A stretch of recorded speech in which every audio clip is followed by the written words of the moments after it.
এক গ্রাম ছিল। সেই গ্রামে বিকেল হবার পরে কোনো গ্রামবাসী বাইরে যেত না, কেননা সেই গ্রামে একটি ভুতুড়ে সিঙ্গারাওয়ালা থাকতো।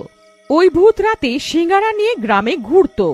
ওর সিঙ্গারার গন্ধ সারাটা গ্রামে ছড়িয়ে পড়তো। গন্ধে গ্রামবাসীরা আকর্ষিত হয়ে যেত আর নিজের বাড়ি থেকে বাইরে বেরিয়ে আসতো। সেই ভূত তাদেরকে তুলে নিয়ে নিজের সিঙ্গারার দোকানে নিয়ে যেত আর ওদের মেরে ফেলতো। তাই গ্রামবাসীরা নিজেদের ঘরের জানলা আর দরজা যাতে সিঙ্গারার গন্ধ ভেতরে না আসে। একদিন রাজন শহর থেকে 18 বছর পরে নিজের গ্রামে ফিরেছিল। আচ্ছা মা, তোমার সাথে তো দেখা করলাম, এখন একটু নিজের বন্ধুদের সাথে দেখা করে আসি। আচ্ছা যা, কিন্তু বিকেল হওয়ার আগে ফিরে আসিস বাবা। হ্যাঁ মা, ঠিক আছে, আমি তাড়াতাড়ি চলে আসবো। রাজন নিজের বন্ধুদের সাথে দেখা করার জন্য চলে যায় আর দেখা করতেই রাজু, শ্যাম, আমাকে চিনতে পারলে? আমি তোমার ছোটবেলাকার বন্ধু রাজন, যে শহরে পড়তে চলে গেছিল। বন্ধু তুই? আমার বন্ধু, এত বছর পরে এসেছিস গ্রামে তুই ফিরে? আচ্ছা বন্ধুরা, আমরা কত বছর পরে দেখা করেছি, চলো এই খুশিতে কোথাও গিয়ে ঘুরে আসি। না না, আমরা যেতে পারবো না। কেন, কি হয়েছে? তোমরা দুজন ঘোরার কথা শুনে এত ভয় কেন পাচ্ছ? তুমি কি জানো না, এই গ্রামে সন্ধে হওয়ার পরে কেউ বেরোয় না আর বাড়ি থেকে। কিন্তু কেন, কি ব্যাপার? তুমি কি জানো না এটা রাতের বেলায় গ্রামে সিঙ্গারাওয়ালা ভূত ঘুরে বেড়ায়? যে কেউ ওর সিঙ্গারার গন্ধ শুঁকে ফেলে, ওই ভূত ওকে ধরে নিয়ে নিজের সাথে চলে যায় আর ওকে মেরে ফেলে। মনে হয় তোমার ভূতের ব্যাপারে কিছু জানা নেই, তাই জন্যে তুমিও জানলা দরজাগুলো ভালো করে বন্ধ করে ঘুমিও। চলো ভাই, এখন বাড়ি যাই, অন্ধকার হতেই চলেছে। এতটুকু বলাতেই রাজু আর শ্যাম ওখান থেকে চলে যায়। এই দুজনেও না কিরম কিরম কথা বলে যাচ্ছে। এই ভূত টুত কিছুই হয় না, মনে হয় এরা ভয় পাওয়াতে চাইছে। যদি এরমই কিছু ব্যাপার আছে তাহলে মাকে গিয়ে একবার জিজ্ঞেস করি। রাজন সেখান থেকে নিজের বাড়ি চলে যায় আর নিজের মাকে সব কথা জানায়। মা, আজ আমি নিজের বন্ধুদের সাথে দেখা করতে গেছিলাম না, ওরা কি সব আজব মতন কথা বলছিল, কি সিঙ্গারাওয়ালা ভূতের ব্যাপারে। এরম যদি কিছু কথা আছে তো বলো না মা। আহ, আম, আহ, আহ, এই বিষয়ে কালকে কথা বলবো বাবা। এখন রাত অনেক হয়ে গেছে, এখন তুই শুয়ে পড়, ঠিক আছে? তারপর রাজন নিজের ঘরে শুতে চলে যায়। রাজন নিজের বন্ধুদের কথায় খুব একটা বিশ্বাস করে না। ওরা যে ভুতুড়ে সিঙ্গারাওয়ালার কথা বলেছিল, আর ও জানলা খোলা রেখেই শুয়ে পড়ে। আর রাত্রে ভুতুড়ে সিঙ্গারাওয়ালা হাতে সিঙ্গারার প্লেট নিয়ে গ্রামে ঘোরে।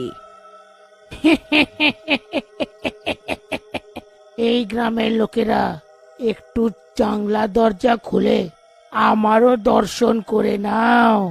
আমিও তো তোমার নিজেরই না, একবার তো দর্শন করে নাও আমার। এইটা আমার বানানো গরম গরম সিঙ্গারা তো টেস্ট করে নাও একবার। কিন্তু কারোর বাড়ির জানলা খোলা থাকে না। আহ, কোনো ব্যাপার না, আমি নিজেই দেখে নিচ্ছি যে আজ কে মরবে আমার হাতে। এরম তো হতেই পারে না যে আমি আজ খালি হাতে যাব। তখনই ভূতের চোখ রাজনের জানলার দিকে পড়ে। তারপর সিঙ্গারার গন্ধ জানলা দিয়ে হয়ে রাজনের ঘরের ভেতরে পৌঁছে যায়। সিঙ্গারার গন্ধ পেয়ে রাজন আকর্ষিত হয়ে যায়। আহা, কি সুন্দর গন্ধ! এই সুগন্ধ তো সিঙ্গারার রে। সুগন্ধ এত ভালো, খেতে তো অনেক সুস্বাদু হবে রে, সুস্বাদু। রাজন গন্ধের সঙ্গে সঙ্গে বাইরে আসতে শুরু করে। আর রাজন যেই ঘরের বাইরে আসে, ওই আমাকে বেরো সিঙ্গারাওয়ালা না, ভূত আমাকে ওকে ছেড়ে ধরে দাও। নেয় আর ওকে নিজের সিঙ্গারার দোকানে উঠিয়ে নিয়ে চলে যায়।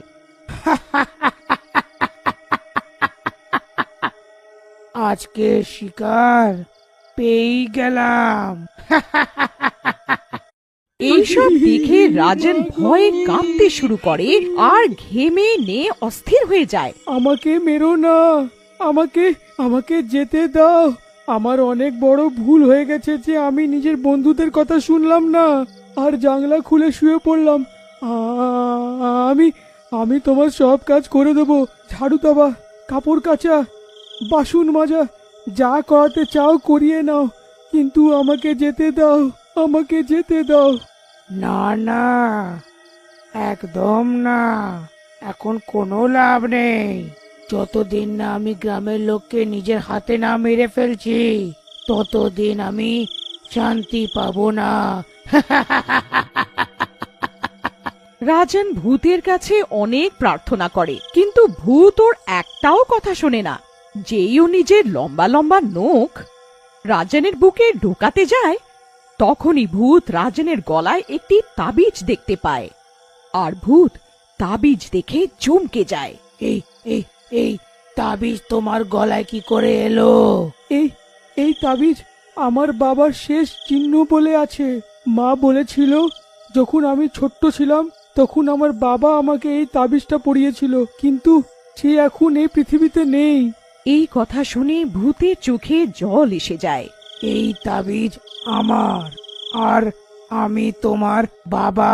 ও, আমি আর আর আমি কিছু বুঝতে পারলাম না। রাজন কিছু বুঝতে পারে না। তখন ভূত পুরো কথা বলে যে কিভাবে ও ভূত হয়ে গেছিল। বাবা, আজ থেকে অনেক বছর আগে আমার সিঙ্গাড়ার দোকান ছিল। আমার সিঙ্গাড়ার চর্চা অনেক দূর দূর অবধি ছিল। একদিন প্রধানের ছেলেও নিজের সিঙ্গাড়ার দোকান আমার দোকানের একদম সামনে খুললো, কিন্তু ওর বানানো সিঙ্গাড়া ভালো ছিল না আর খারাপও ছিল। তাই জন্যে সবাই ওর বানানো সিঙ্গাড়াগুলো কিনতো না। আমার বানানো সিঙ্গাড়াগুলো তাজা আর সুস্বাদু হতো অনেক। নিজের থেকেই আমার দোকানে চলে আসতো আর অনেক অনেক সিঙ্গাড়া খেয়ে নিত, আর তো নিজের বাড়ির জন্যেও নিয়ে চলে যেত। এই জন্যে প্রধানের ছেলে আমার সাথে ঈর্ষে করত। একদিন ও আমাকে রাস্তা থেকে সরানোর উপায় বার করলো আর চুপচাপ দোকানে আগুন লাগিয়ে দিল, আর দোকানের সাথে আমাকেও পুড়িয়ে মেরে ফেললো। তারপর আমি ভূত হয়ে গেলাম। তাই যতক্ষণ না আমি ওকে না মেরে ফেলছি আমার আত্মা শান্তি পাবে না।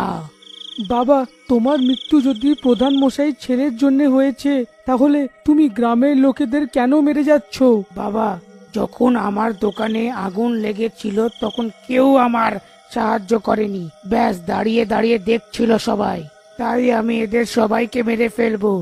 কিন্তু আমি এখনো প্রধান মশাই ছেলেকে মারতে পারিনি, কারণ সে নিজের ঘরের দরজাটা বন্ধ রাখে, কখনো বাইরে আসে না।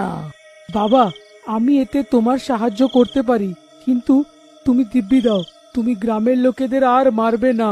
ভূতুরে সিঙ্গারাওয়ালা রাজনের কথায় রাজি হয়ে যায়, আর তারপর রাজন পুরো যোজনা বানায় যে কিভাবে প্রধানের ছেলেকে বাড়ি থেকে বাইরে বার করা যায়।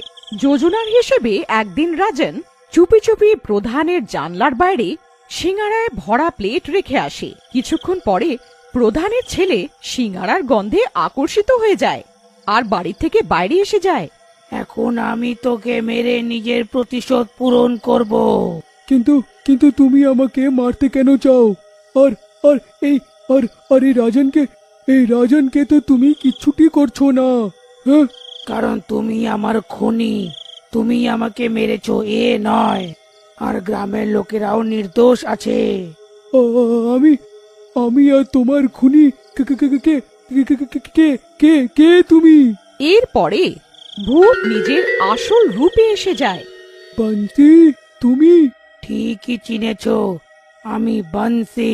তুমি আমাকে পুড়িয়ে মেরে ফেলেছিলে, মনে পড়লো? দেখো দেখো দেখো বংশী ভাই, দেখো বংশী ভাই, আমাকে ক্ষমা করে দাও। আমার অনেক বড় ভুল হয়ে গেছিল, আমার ভুল হয়ে গেছিল, আমাকে ক্ষমা করে দাও বংশী ভাই, আমাকে ক্ষমা করে দাও, আমার ভুল হয়ে গেছিল। আর তারপর থেকে সেই ভূত কখনো কাউকে বিরক্ত করলো না।